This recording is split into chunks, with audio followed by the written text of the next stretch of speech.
Today we're going to talk about how to plan your entire outline for a novel so that you have the ability to sit down when you're done with your outline and just start writing. I have all the steps mapped out in a playlist, and you can watch the playlist to get a more in-depth explanation of every single step, and the playlist is in order of the steps that you should be planning them in. I'm going to go over the whole thing from beginning to end in this video, and then I'm going to show how to take all of those steps that you planned out, put it into an outline that's in the right order for the chronology of your story. And I'm also going to go through my journal that I made this month that goes over all of the different steps. So I'm going to do a full flip through of that too. I'm oddfud. Thank you so much for watching. I have been doing NaNoWriMo for the last 5 years. I have also been doing some Camp NaNoWriMo, so I have 4 successful first draft manuscripts that I have. I haven't gotten into the editing process yet, but I do know how to plan, and I do know how to outline, and I do know how to sit down and be able to write a first draft of a novel really fast. So I wanted to share what I have picked up along the way.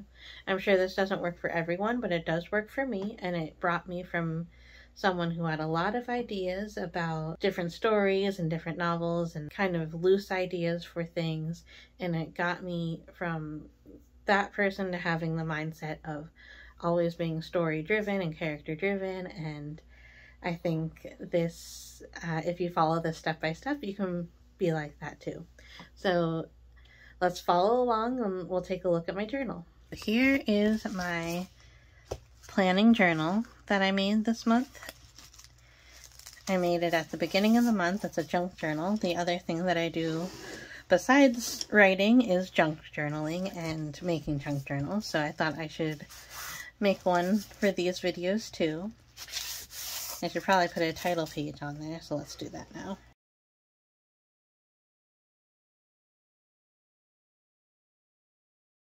Alright, so I have a whole playlist of videos about all of these different steps, so I'm just going to go through them. This is the order that I think you should be doing your outlining and planning in. The first step here is to live. So this kind of goes without saying, but this step really means to don't try to force anything. You need some experience before you start to plan your novels. You need to have your head in the right headspace. So the first step is to live. The next step is to read. You should be reading novels that are similar to novels that you want to read, and also just read things that you like to read. I have a whole list of reasons why, and like I said, you can see those other videos to see more on that. And the next step is to dream. Actually dream. Let your REM sleep do some work for you, and then do a brain dump. You have all those ideas, get them all out. Get them out of your head. Then it's really helpful when you are wanting to be a writer to be a caring person and have the ability to wish for people and like maybe do some inner child work. And be curious about the people around you too and what they're all going through. And then I said a little something about the importance of journaling and different ways you can write every day that don't involve your manuscript. I think that's very important because it keeps your writing muscles working. So I think it's important to do that. Then we start getting into more reference pages. So these are things that are different kinds of structural things that you can start planning out in early stages when you start thinking about your characters. So you can make a personality diamond. Then you can do, getting into the story, you can do a story circle. A story circle is a narrative way to have a character-driven plot. So I like doing the story circle to kind of go from my idea about a character to what they're going to actually go through. And then I do the nutshell technique. The nutshell technique actually helped me tremendously in going from not very good at writing novels to, in my opinion, very smooth when I start writing novels, because this all makes sense. So I write out like the bare bones of all of these things. The catch, the setup one, the point of no return.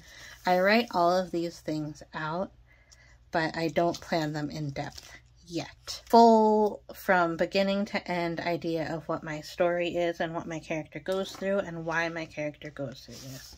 So why them is an important thing to figure out here. Another reference page is the log line. So you want a 1 to 2 sentence, less than 30 word, succinct way of saying what happens in the story. It's your way to sell it, but you can always go back to the timeline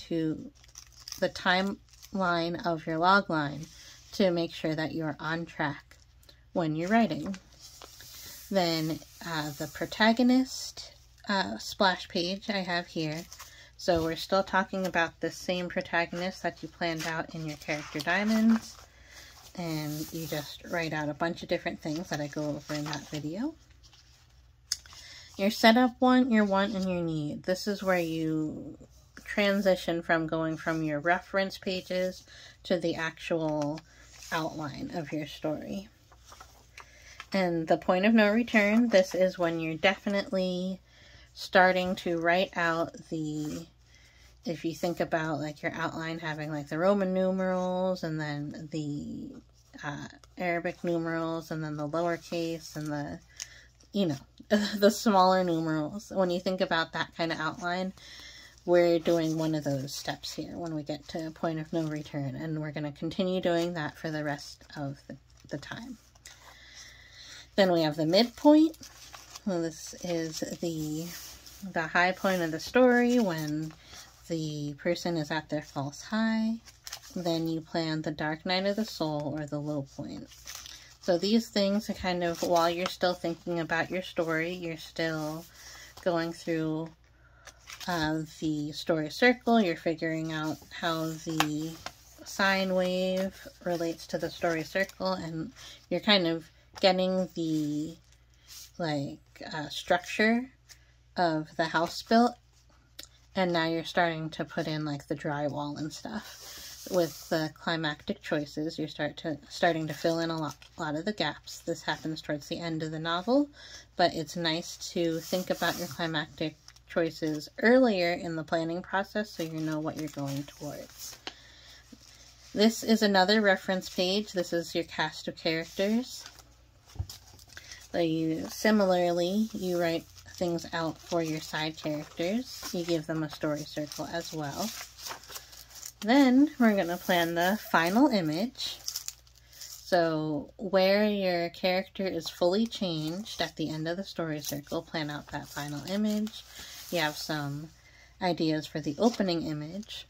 So as we go through this, you're going to notice that a lot of the different steps of that outline that we're planning, we're not planning them in a chronological order of your story at all, but this is what makes the most sense for me. I owe a lot of this order that I found to Rachel Bateman, who is the author of the Work Your Book writing workbook. I've mentioned her before. She used to have a website where she sold it, but I think she might still be able to sell you the workbook from her Instagram, but I don't have Instagram, so I can't confirm that. So then we're at the opening image, so you write a bunch of possibilities for that. Then the fun and games, also known as the promise of the premise. This is kind of where things are starting to get up to the midpoint. The debate and the catalyst. We have the if you say yes, kind of like choose your own adventure books. If you say yes, you get all of this stuff to happen. If you say no, nothing happens. You go back home unchanged. So this happens at the beginning of the story. This is what sets everything off.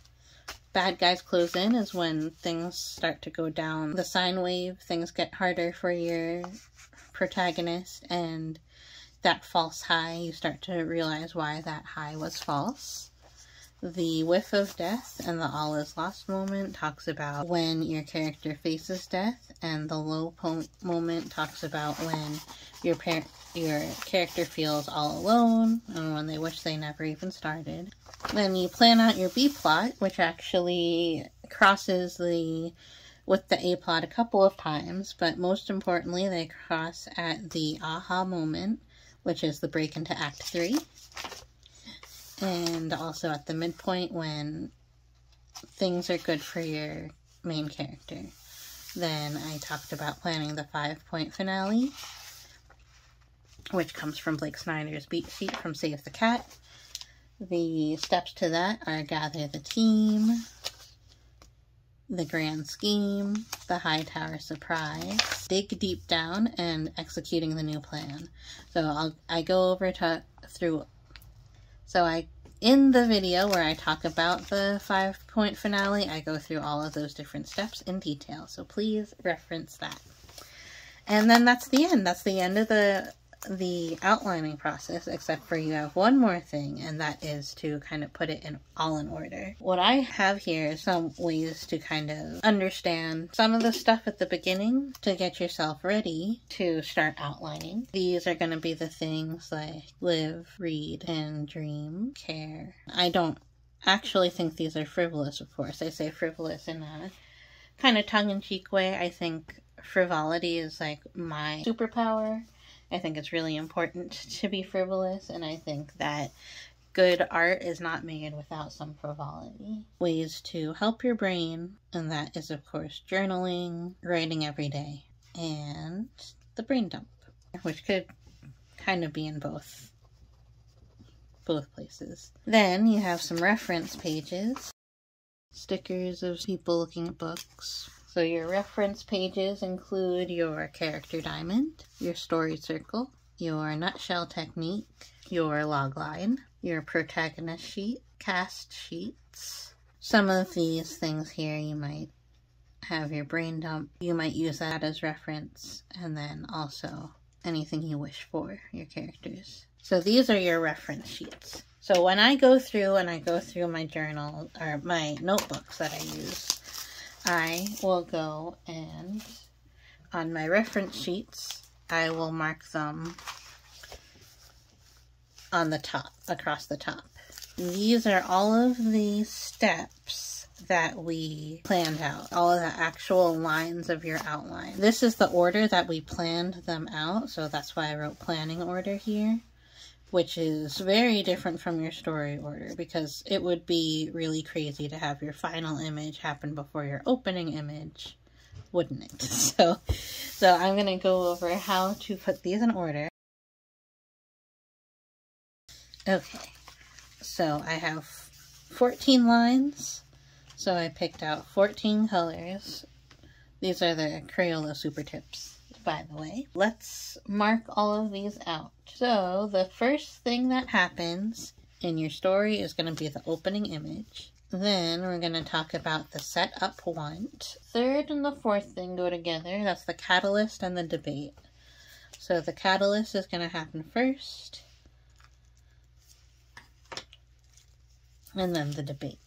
But they're pretty closely tied. The debate is going to be either yes or no. Are you going to do the thing or not? And when you decide yes, that's when you cross over the point of no return. And then is the fun and games, right? So like once you decide to take the step, then your character goes through all the fun and games, all the hilarity, and then they reach their false high, which is also the midpoint. Don't forget that your B plot also involves a little bit of the midpoint. And after the midpoint, that's when the bad guys start to close in, right? You have the whiff of death, which is the baddest bad that happens, that gets you into the dark night of the soul. The aha moment from the B plot, and then the aha moment makes you go through and make your climactic choices, which often coincide with the 5-point finale. And then there might be a little time jump before you get to the final image, right? So this is all like crazy pants, right? So let's put them in order.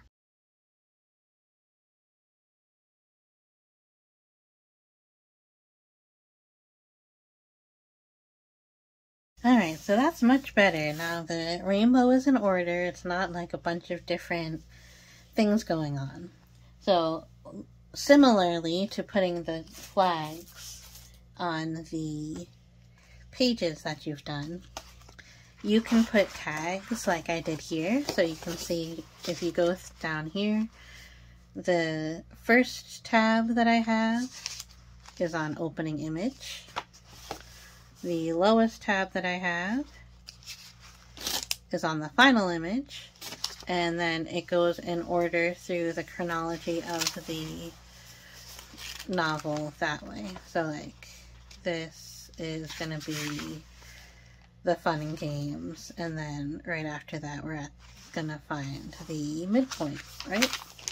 Yep. I could go through and put the tabs down the side of this here, but you can also just switch everything to your document, like your Word document, your Google document that you use, and then just go through, type these in order, and then go through and then type everything up. I do like to type everything up at this point because I do type when I actually write the words of my novel. I like to have my outline in a document that I can reference and make sure I'm going through everything. And then I also have another document that I call the splash page, which is where I have all my reference sheets. And then as I'm writing, because I always want to be moving forward, and like there's something that I need to plan out but I don't want to plan out right now, like say I need to figure out somebody's job or somebody's name or something like that, and I haven't done that yet,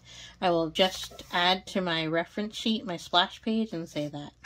Or maybe I figured out like their weekly schedule and I just type up their weekly schedule in my splash page. So it's really easy to go from all the steps that we did in here. If this is still looking really crazy to you, which it kind of does to me, I wanted to show one more visualization. You go up and down and back up again. The opening image is going to be the first thing that happens. That's going to be at level 0, how everything goes together.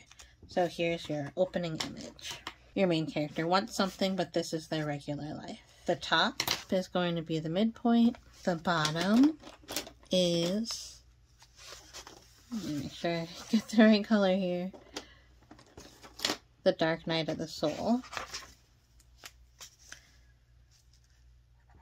The end of the novel is going to be the final image. I put this little dotted line because you don't really end at 0. You're still kind of on the upswing again, you gained a little bit, you learned a little bit, you are a changed person now. Put it a little bit higher than 0. This is kind of the idea that this is happening in the future. So the story might end at 0, but the final image is often like a little bit after that. So I'll put the final image here. Let's go back to the beginning. We still have the setup one, catalyst, debate, point of no return, and fun and games. So let's just go ahead and color those all in. Your character wants something, so you have the setup one. Then to get the ball rolling, you have the catalyst, and then closely associated with that you have the debate. You have you cross over, and here you're at the point of no return. If you go back to the story circle, the point of no return, you're in the unfamiliar world. Fun and games is going to take up a little bit more time because, like the name says, it's fun. Then the midpoint, the false high. To get from the midpoint to the dark night of the soul, we have the bad guys close in, right? So we have bad guys close in, and then the whiff of death. bad guys close in also takes a good amount of time. So it goes all the way down past 0, and then you feel like you lost even more than you started with. Here you have the whiff of death. All is lost. After the dark night of the soul, then we get the aha moment, right? You figure out why you've been through all of this. So you have the aha moment. It's a little bit better. You have a little bit of an uptick in your mood. B plot aha moment. I like to think of these concurrently, but we'll start with the climactic choices. Concurrent for a lot of it, but also it starts a little bit later. It's going to be the 5-point finale. So you keep on making your climactic choices through your 5-point finale. Alright, so this is the sine wave and how things go. Think about all of this happening. There's lots of things changing. Kind of going crazy for your character. You have the reason it all starts. All of the stuff that happens because you went through the point of no return. The bad things that happen, and then how you climb back up to be even better than when you started. So if you think about it like that, I find it really easy to visualize my story this way, but of course your story is going to have a lot of ups and downs as it goes through. You're still going to have some happy moments in all of here. You'll have some very scary moments through this. The aha moment can sometimes be a very formative, important, positive experience. So like you're gonna have a lot of ups and downs through this, but the general idea is that it goes up, it goes down, and it goes back up again. So hopefully this all helps. Hopefully you liked looking through all of my journal as I wrote this through. And hopefully this helps put everything together at the end, because there's a lot of information here. So that's it. So thanks so much for watching this video, and thank you for watching this whole series. If you watched the whole series and you're tying everything up in this video here, then we're now writing besties. So leave a comment for me letting me know that we're now writing besties, and I'll know that that means that you've seen this whole series. There might be like a pen emoji, so leave all those pen emojis down there and I'll know that you've been watching the whole thing. And then we're writing BFFs now. Let me know if you've learned anything. Let me know if there's anything that you can teach me. And I am going to be continuing on with my writing journey. I'd love to share more with you when I get back to actually writing. I can share some of my tips and tricks for that. When I'll be making more journals soon, so I'll be sharing a lot of that. So please subscribe to see that. Next year, my hopes are to make all of the outlines that I want to make. I'm going to start editing, which is something that I have not tackled yet, and I'm excited to see how I do with that. I also plan to reach out to agents next year in 2025, and also maybe one day I'll be published. So I would love to share all of that with you, all of my trials and tribulations, all the highs and lows that happen in that, much like the highs and lows that will be happening in your story, in your novel that you'll be writing soon. I have lots of faith in you now. I know we all have lots of ideas floating around in our head, so hopefully this step-by-step process that I've been teaching is going to help you much like it helped me. I will be doing some Q&As about writing soon and reading. Stay tuned for that. If you have any questions for me, leave them in the comments below. And please subscribe to my channel again. Thank you so much. It really does help me a lot to see that people are liking these videos enough to subscribe to my channel. So I love to see it. Thank you again so much for watching, and I will see you next time. Bye!